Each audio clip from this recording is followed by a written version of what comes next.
అందరికీ నమస్కారం. నా పుట్టినరోజుకి విష్ చేస్తున్న ప్రతి ఒక్కరికి పేరు పేరున థ్యాంక్ యూ సో మచ్. నేను ఇప్పుడు యూఎస్ఏలో న్యూయార్క్లో ఉన్నాను. నాకు ఇంకా 12వ తారీఖు రాత్రి అయింది. కాకపోతే మీకు ఇట్స్ ఎ బిగ్ డే అనమాట మన ఇండియాలో, ఎస్పెషల్లీ ఆంధ్రప్రదేశ్లో. ఈరోజు నా పుట్టినరోజు కంటే మీ అందరి పుట్టినరోజు అనే చెప్పాలి. ఈరోజు మీరు చేయాల్సిందల్లా హ్యాపీగా తలస్నానం చేసి దేవుడి గుడికి వెళ్ళి 2 నిమిషాలు కళ్ళు మూసుకుని ప్రశాంతంగా ఆలోచించి మేము ఎవరికి ఓటు వేస్తే మా జీవితాలు బాగుపడతాయి అనిపిస్తే వాళ్ళకు వెళ్ళి ఓటేసేయండి. ఓటు అనేది మీ హక్కు, మీ బాధ్యత.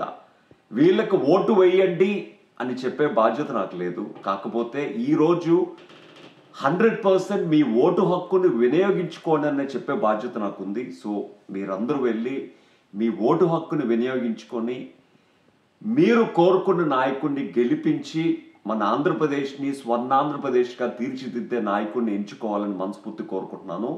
ప్రతి ఒక్కరు మీ ఓటు హక్కుని వినియోగించుకోవాలని మనస్ఫూర్తి కోరుకుంటున్నాను. ఇప్పటి వరకు మీరు ప్రతి ఒక్కరికి ఒక అవకాశం ఇచ్చారు. సో ఇప్పుడు కూడా మేము అధికారంలోకి వస్తే ఇది చేస్తామన్న వాళ్ళకు కూడా ఒక అవకాశం ఇచ్చి చూడండి. డెఫినెట్గా మన ఆంధ్రప్రదేశ్ స్వర్ణాంధ్రప్రదేశ్ అవుతుందని నమ్మకం నాకుంది. So happy Voters Day. Enjoy your vote today. Thank you so much.